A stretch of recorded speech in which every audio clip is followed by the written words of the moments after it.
जसविंदर भल्ला मशहूर हास्य कलाकार और पंजाबी फिल्म इंडस्ट्री का एक बड़ा नाम।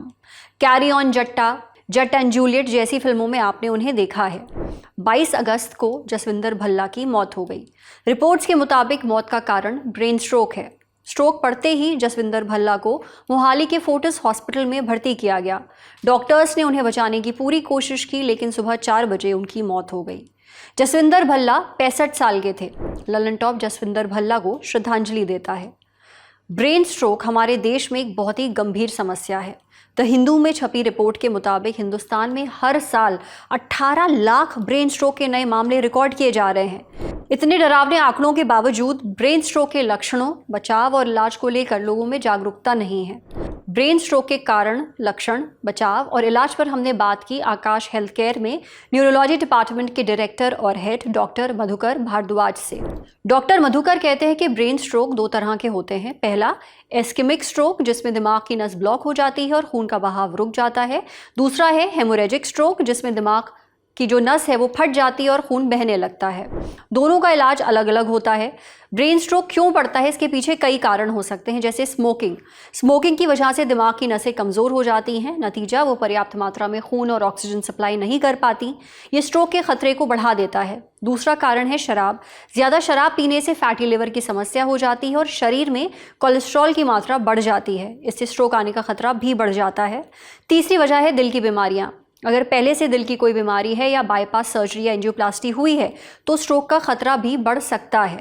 चौथा कारण है डायबिटीज़ की वजह से नसें कमज़ोर हो जाती हैं। 5वां कारण है हाई ब्लड प्रेशर, जिसकी वजह से ब्रेन में ब्लीडिंग का खतरा बढ़ जाता है। बीपी की दवा समय से ना लेना या दवा छोड़ देना, ये भी स्ट्रोक का खतरा बढ़ा सकता है। यही नहीं, ज़्यादा प्रदूषण की वजह से भी ब्रेन स्ट्रोक पड़ सकता है।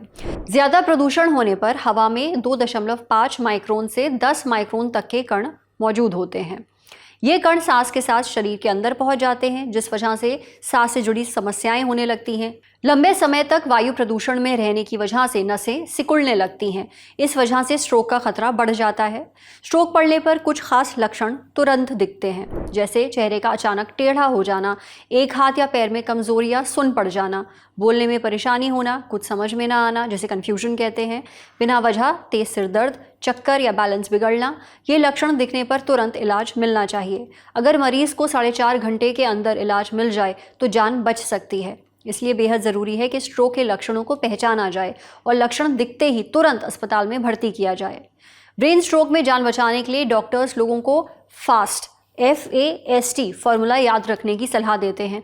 F फॉर फेस यानी चेहरे का टेढ़ा हो जाना, A फॉर आर्म्स यानी हाथ उठाने में दिक्कत होना, S फॉर स्पीच यानी बोलने में समस्या होना और T फॉर टाइम यानी टाइम पर अस्पताल में एडमिट होना। इस्केमिक स्ट्रोक में दवाइयाँ या सर्जरी से ब्लॉकेज हटाने की कोशिश होती है, जबकि हेमोरेजिक स्ट्रोक में खून का बहाव रोकना ज़रूरी होता है। स्ट्रोक से बचने के लिए कुछ ज़रूरी बातों का ध्यान रखना बेहद ज़रूरी है। सबसे पहले ब्लड प्रेशर को कंट्रोल में रखना चाहिए, क्योंकि ये स्ट्रोक का सबसे बड़ा कारण है। अगर आपको डायबिटीज़ है तो शुगर कंट्रोल में रखें। खाने में हरी सब्जियाँ और फल शामिल करें। कम नमक, कम तेल इस्तेमाल करें। फ्राइड और प्रोसेस्ड खाने की चीज़ों से दूरी बना लें, जैसे जंक फूड। रोज़ाना कम से कम 30 मिनट एक्सरसाइज करें। मोटापा भी स्ट्रोक की वजह बन सकता है, इसलिए वज़न कंट्रोल में रखें। तंबाकू और शराब से एकदम दूरी बना लें। साथ ही अगर आप बहुत तनाव में रहते हैं तो स्ट्रेस मैनेज करना ज़रूरी है। इसके लिए आप योगा कर सकते हैं, मेडिटेशन कर सकते हैं, परिवार और दोस्तों से बात कर सकते हैं, प्रोफेशनल मदद भी ले सकते हैं।